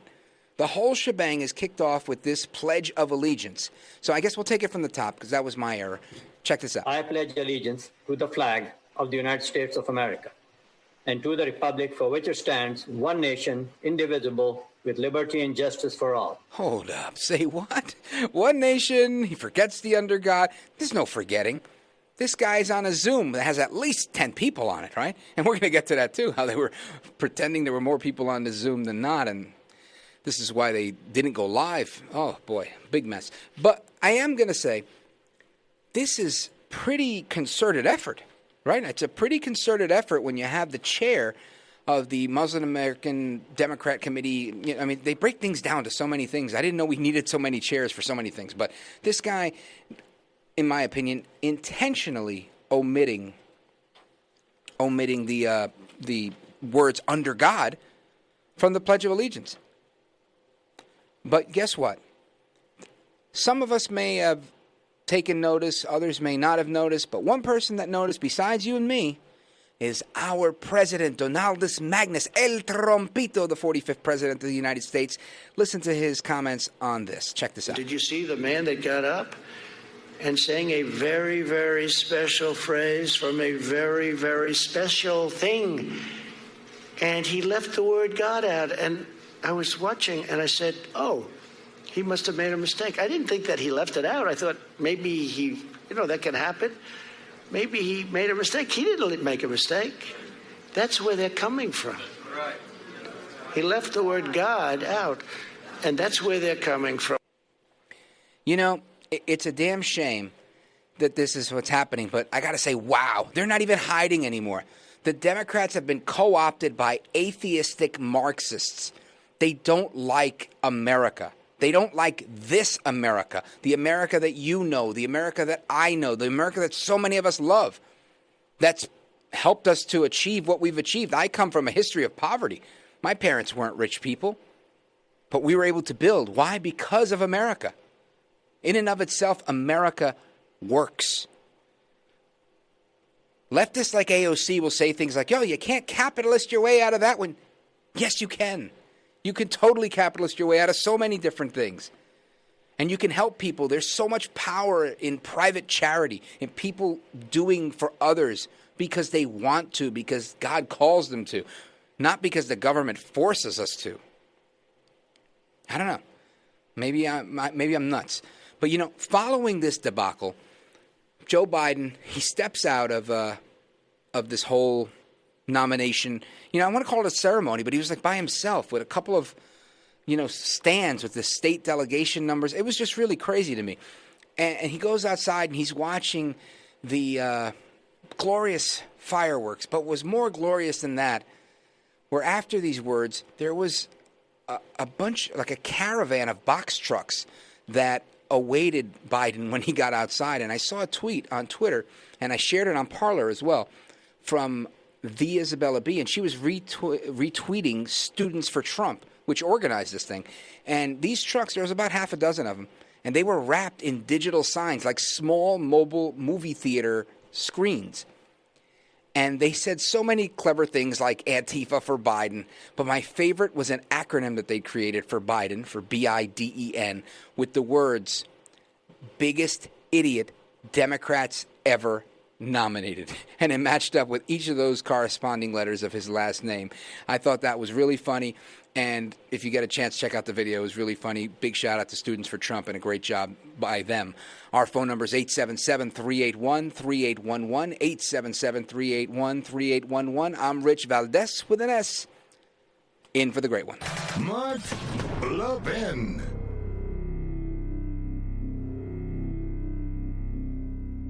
AMAC, the Association of Mature American Citizens, is one of the fastest-growing organizations in America, now over 2 million conservative members strong, and I'm one of them. AMAC believes in and stands up for the values that we constitutional conservatives care about. More than talk, AMAC fights. A full-time presence in Washington, AMAC pushes back against reckless spending, disasters like Medicare for All, and the expanding reach of the federal government. And beyond advocacy, joining AMAC gives you access to a wealth of benefits and discounts, including special member-only rates on car insurance, travel discounts, cell phone plans, and a hell of a lot more. And if that's not enough, you'll get AMAC's bi-monthly magazine, full of insightful articles on issues that matter to most of us, we conservatives. As I said, I'm an AMAC member, and you should be too. Join today at amac.us. That's AMAC.us.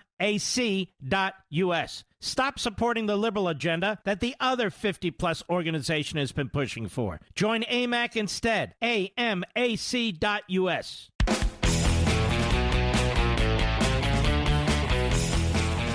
All right, America, welcome back. I am Rich Valdez with an S on Parler, at Rich Valdez on Twitter and all the other social media, including Instagram. I'm checking out some stuff right now. Some people are making fun of me. Some people are saying, hey, I'm doing a great job. I love the feedback. Keep it coming, at Rich Valdez with an S. Now, I want to get to your calls because this is what talk radio is all about. And by the way, yesterday was National Radio Day. So let me take a moment. Point of personal privilege, if I may. When, you have this massive audience, it's like when Mark Levin lets me fill in for the Mark Levin Show, I feel like it's like having a friend that has a Ferrari that's souped up, and he lets you take it for a spin, and you're like, holy cow, this thing's amazing. But speaking of the radio and speaking of National Radio Day, always, and this is truly a point of personal privilege, call the show and turn your radio off. Get off a speaker. Hold the phone up to your head. Know what you're going to talk about. This is not NPR or one of the local stations you might listen to. The Mark Levin Show is the third largest conservative talk radio show in America. The 9th largest radio show overall in the country. This is big stuff. So I say that so that to make sure that you can get on, so that you don't stutter, so you don't stumble, so we don't have to let you go. Because why? We're trying to put together a great show for all Americans to listen to. Our phone number, 877-381-3811, 877-381-3811. There's a caller here that I wanted to go to. I'm forgetting the name right now. Let's see. Brent in Los Angeles, California. What's going on, brother? Hello, Rich. Hey, man. Hi. You brought up so many topics, and what I wanted to speak about was the bedrock foundation of American patriotism. And it seems as if this comes directly from Judeo-Christian morality and virtue fused with Athenian democracy as its structure. And it's more of an idea than it's even a piece of real estate. And so without justice and truth, science, empiricism, knowledge, we're just another territory, and there's really no reason for us to sacrifice our hearts and our minds and our life. Yeah, 100% right, Brent. I think you hit the nail on the head, and I think the founders alluded to the same, right? When they studied those philosophers, they studied, the Aristotelian teachings, but they always talked about virtue being important because without virtue, it's difficult for any of the things that they've imagined to work. And this is why we're seeing what we're seeing. And it's also why Marx is opposed to God. And I thank you for your call, Brent. But Marx, there was a quote I was looking for that I wanted to share with you guys because it went back to the godlessness of Marxism. And his focus is not solely on an economic system like we're going to create Marxism as an alternative to capitalism. But there's a quote, I think it's from Das Kapital, and it says, "The executive of the modern state, the government, is nothing but a committee for managing the common affairs of the whole bourgeoisie, the elite ruling class." Now, I take that apart and I say, if you're managing my affairs, then you, in effect, are my God. Or as Mark Levin would refer to them as statists, worshiping at the altar of the state. This is bad, because you lose all liberty when you don't have God-given rights, because there's no God. If there's no God, you have no God-given rights. And that's the issue. So, I want to hear from you guys. I wanted to take another call, but I went off on that rant. And, all right, let's do it. We've got a minute left. I know he's been on hold for a while, but Jimmy, go for it, brother. All right. Jimmy. Yes. How are you, sir? We got 45 seconds. Yeah, this is a communist movement, so we can't keep calling it far-left anarchist. This is an organized communist movement. We didn't get here by accident. This was all planned. It's all worked out. What you're seeing in the streets, what you're seeing now out in the world, out in the streets, you're just seeing the tip of the iceberg. It's a lot deeper than people realize. They have judges, besides the media, the schools, the unions. They've got judges. They got people throughout government. Oh, and we could see that. You're right, Jimmy, and I appreciate your feedback. The music means we got to go, but they've got a lot, and they continue to get more. They've got Biden. They've got AOC. They got Bernie being the economic czar. That's a mess if I've ever seen one. Keep it locked right there. I'm Rich Valdez, in for the great one.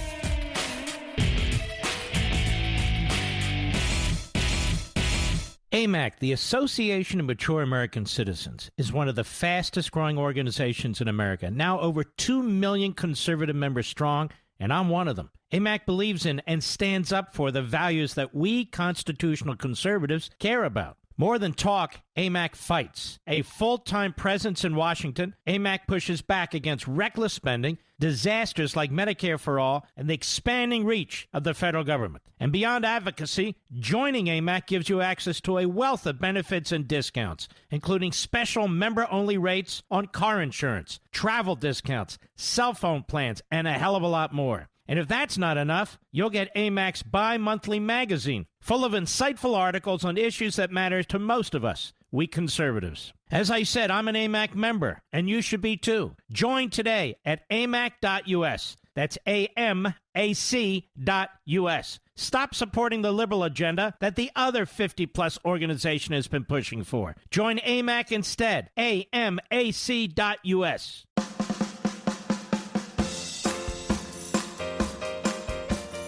When the going gets tough, a tough get. Mark Levin.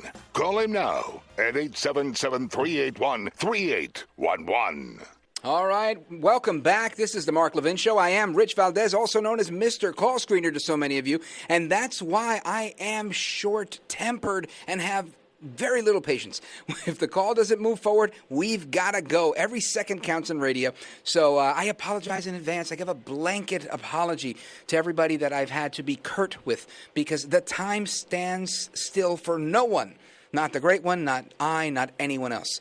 So I'm getting some feedback saying take more time with the callers. And, you know, I do. I am going to get more calls into the program, but you got to keep it tight. You got to know what you're talking about, because people are listening and we don't want to lose the audience. Now, our phone number, 877-381-3811, 877-381-3811. I was going to get into the Hillary stuff, but let's take a call, since there's a desire to be heard, as the late, great Bob Grant would say. Let's go to Jose in Los Angeles, California. You're on with Rich Valdez on the Mark Levin Show. Jose? Hey, Rich, great job, hermano. Thank you, brother. Hey, listen, I guess you're right. I believe you're right, man. These Democrats, you know, they got no more soul and they got no heart. And if anything, you know, the great creator, we got to forget people.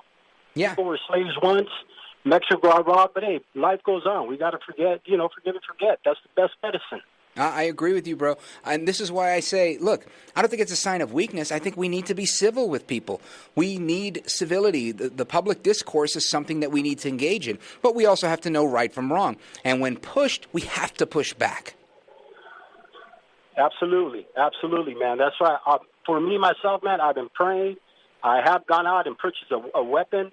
I'm being trained how to use it and stuff. Yeah, and just for a caveat, I don't mean to interrupt you, but I do want to say, because there's literally, you know, tens of millions of people listening, I'm not telling people to go out and purchase firearms and to become violent and radicalized. We have a military.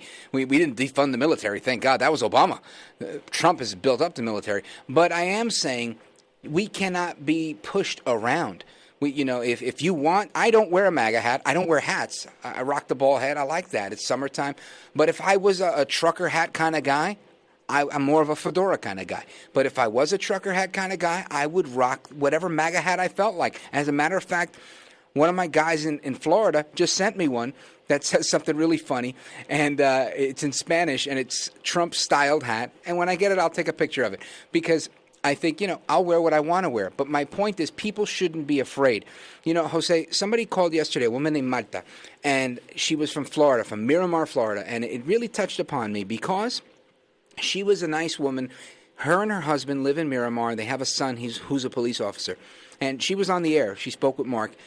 But I spoke with her before she spoke with Mark, and she was telling me how they're afraid to wear shirts that say they support their local police. She's afraid to wear a shirt that says Blue Lives Matter, or even a shirt that simply has a thin blue line on it.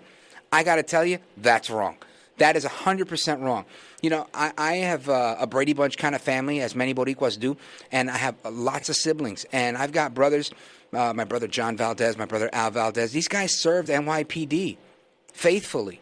They did what they had to do. And for people to insult not just the police as a whole, but people in my family, it's an affront to me. So I don't accept that. Moreover, as a kid, all I ever wanted to do was be a cop. They talked me out of it, and now I'm behind a microphone. God bless. But when I lived in Nutley, New Jersey, I volunteered with the police. I helped them do different things, traffic duty, et cetera, et cetera.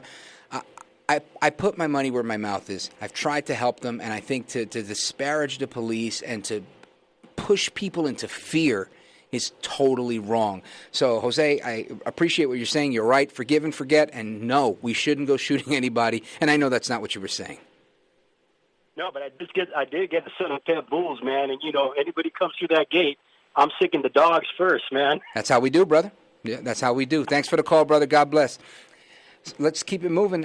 Speaking of Nutley, let's go to Leonardo in Nutley, New Jersey. What's on your mind, brother? Welcome to the program. Yeah, I was on hold. Yeah, you're on the air now with all of America. Oh, I thought I was on the Rich Valdez show. No, it's the Mark Levin show. What's on your mind? Yeah, I wanted to say that our president has been supporting God, guns, the Second Amendment, and gas, energy, and that it looks like the Democrats are against all of those things. I was listening to Rich Valdez speak about how they left out God from the... No, you're right. They're leaving out God from so many different things. I mean, God has just been thrown by the wayside, and that's because Joe Biden has hairy legs, right? Because he's got hairy legs, he thinks that it's okay to forget about God. And by the way, I sit on the stand, and it get hot. I got hairy legs that turn turn blonde in the sun. And the kids used to come up and reach in the pool and rub my leg down so it was straight, and then watch the hair come back up again. They'd look at it. So I learned about roaches. I learned about kids jumping on my lap. Wow. So Joe's got hairy legs. He knows about roaches. He's learned about all these things because kids used to reach into the water and rub his hairy legs. He got hairy legs. Anyway, Leonardo, thank you for your call. We definitely appreciate that. And I want to keep it moving. Let's take it to Chi-Town. Let's go to Chicago, Illinois, to our buddy Luis. Luis, you're on with Rich Valdez here on the Mark Levin Show. Mr. Valdez, thank you for taking the call. Thank you. Buenas noches. What's on your mind? Buenas noches. Now, I was on the call screen of my sister. She suffers from severe Trump derangement. La pobre. Everything she believes. Mira, she believes everything what the media says. First of all, he's racist because the media fails to play the full clip of what he said about Charlottesville. Well, we played it here tonight, and I make sure we played that because too many people play fast and loose with the facts. Yes, and she also tries to scream that the unemployment rate for minorities was already going down, and it was down at a low point with Obama. I says, no, it wasn't. Obama left office. It was at 36% unemployment for the blacks. I says, tell me where I'm wrong. She can't prove it. Right? Yeah, well, and of course, listen, I get so frustrated with these things because it doesn't matter if you prove it. I mean, literally, I bump into people they call me, they inbox me. Just yesterday, I was here prepping for the Mark Levin show. I get a text message from a buddy. I wasn't able to respond to it. Then it rings. He's calling me. Haven't heard from this kid in a while, so I'm thinking, you know what? Let me pick it up because maybe it's important. He doesn't really reach out to me that much. He goes on for 10 or 15 minutes about how, listen, you're doing a great job with your podcast. By the way, This is America. You can get that anywhere podcasts are found. And he tells me these things. I'm like, listen, brother, thank you so much. I appreciate the praise. And he goes, no, but listen, I want to tell you. He's like, Trump's going to win in a land. And I'm thinking, since when are you into politics? And he tells me, listen, I'm following everything that's going on. His mom was very involved with the Democrat Party at the local level in Hudson County, New Jersey. And she was very involved, and he was, somewhat tangentially involved.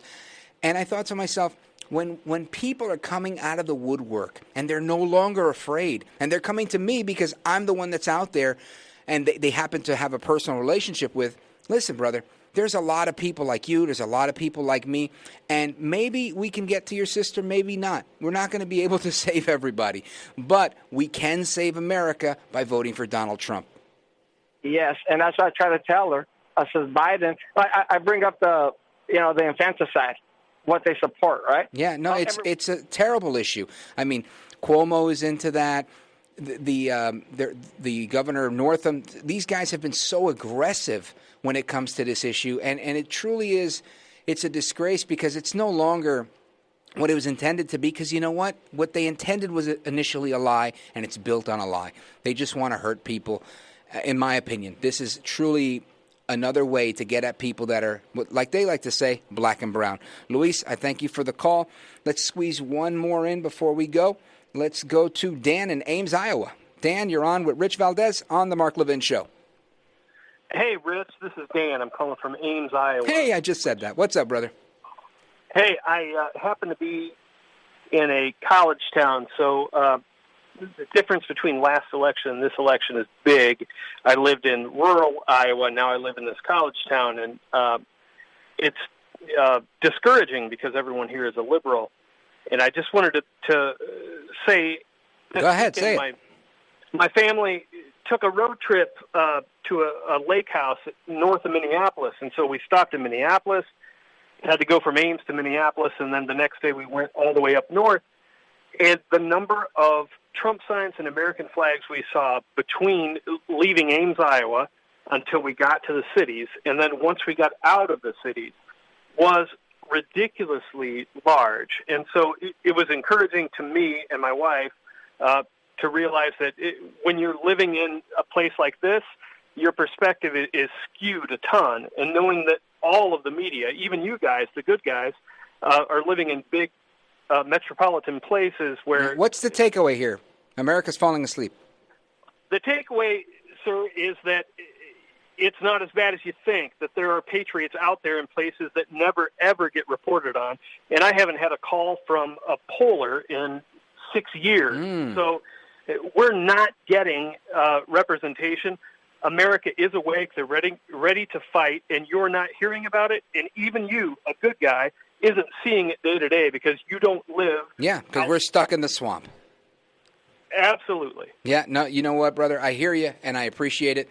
This is truly what I do believe. I do believe that Americans are ready to take their country back, to head to the ballot box and do what's necessary beyond the ballot box, to go and hold up signs, to shout back at people that are shouting at them, to do what's necessary, because we can't allow the left to overcome everything that's good and holy in America. Keep it locked right there. I am Rich Valdez, sitting in for the great one, Mark Levin. Mark Levin.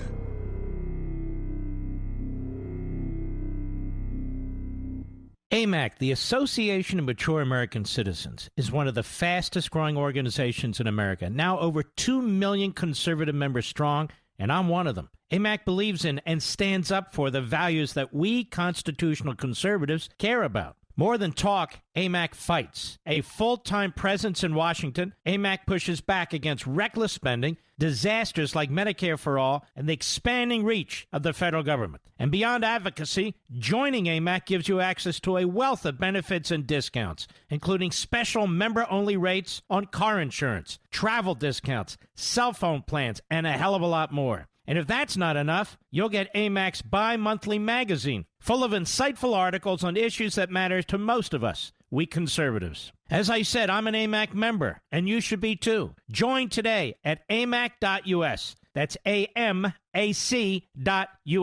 Stop supporting the liberal agenda that the other 50-plus organization has been pushing for. Join AMAC instead. AMAC.us.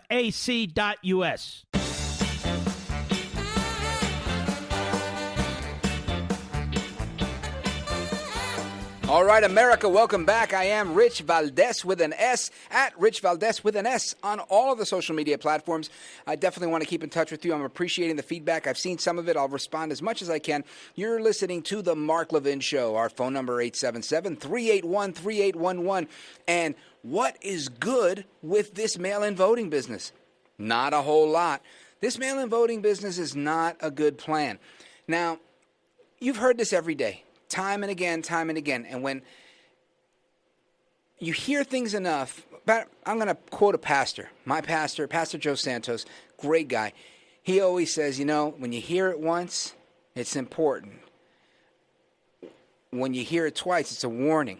When you hear it 3 times, man, that's a doctrine, and you need to drill down and know what's going on. And that's what we're talking about here with this mail-in voting. This mail-in voting business, no bueno, very bad. Very bad. Speaking of bad, a friend of mine sent me this meme, and I thought it was funny, and I wanted to mention it in the first hour. But you guys get the benefit, because a lot of the West Coast comes in at the 8 o'clock hour. And it was in Spanish, and had a picture of Kamala Harris, but it said, que mala eres, which in Spanish means how bad you are. But it kind of rhymes with her name, and I thought that was very funny. So big shout out to my friend, Professor Roland Alum, for sending that to me. Now, we're talking about mail-in voting, which is equally as bad as que mala eres. And some people think this is okay. I mean, I've heard people in Oregon telling me, well, we've been doing it in Oregon for quite a while now. So, we figured we cleaned the voter rolls. And I'm thinking to myself, you're in Oregon. There's a war zone in your big city, Portland. I don't know if that's the example I'm going to follow. But Hillary Clinton is back, and she is rearing her evil head. What is she doing? She's talking to one of the great one's favorites, The Morning Joke, today, saying that there's no doubt that Trump colluded with Russia, and she builds on that to get into mail-in voting. Listen to this. I do regret that we weren't able, either in my campaign or in the press or in any other way, to convince enough Americans to take seriously this. Well, first of all, I don't think a lot of people take her seriously to begin with, right? She's literally Hillary Clinton. She's the lady that ran for president twice and won 0 times and never told us that she lost. She sent John Podesta out and said, hey, tell him to hang out for a second, and we'll figure it out later. Come on. She's ridiculous. I've had enough on that one. But I do want you to hear this one, where she's talking about Trump undertaking a deliberate effort to sabotage the election. Check this out. Well, Mika, I'm really worried that there will be direct interference with the election through the manipulation of the Postal Service. I heard Senator Tammy Duckworth say that on your program just a little bit earlier this morning. I don't think there's any doubt that any sensible person should have that there's a deliberate effort to sabotage vote by mail. That's an incredible attack on our election system and everything else that the post office does. Okay, so everything the post office does, listen, this is not about the post office, and I think everybody realizes that. This is about people wanting to eliminate your opportunity, your I'm going to call it a right, because voting is a right, to go and cast a secret ballot. That's what voting is. That's how we do it. Now, okay, if you're serving in the military, and God bless everybody in uniform that is, and thank them for their service. If you're serving overseas and you need to send in your ballot via absentee ballot, then that's fine. People check that out. There's a whole process to that. I voted absentee once, and I had to go get this form. It wasn't really rocket science, but It worked. It was very different than the mail-in voting that I did recently that Governor Murphy forced me to do. So, not sure how we're going to fall on that. But I'm looking through the glass, and I want to see, Mr. Producer, do we have time to hear Governor Cuomo on this? All right. Check out Andrew Cuomo on this mail-in voting. I don't get this rife with fraud. I think this is a setup.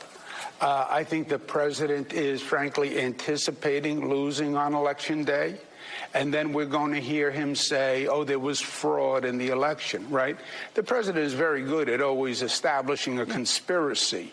I think that's the conspiracy he's setting.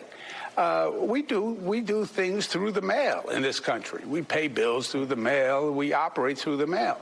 I think mail-in voting makes tremendous sense, especially now. I don't want people on lines on Election Day when we fought so hard to get this virus under control. So we're making it easy to do mail-in voting.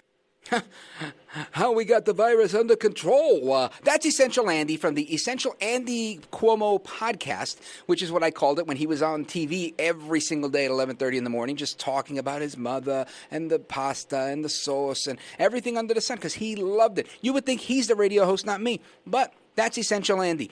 And he's another godless one. This is part of the problem that we have. We need to really focus on what we've got here in America. Stay focused on God. Stay focused on America. Stay prayed up, because while patriotism's under attack, patriotism's making a comeback this November. My name is Rich Valdez. I am in for the great one, Mark Levin. From the Westwood One Podcast Network.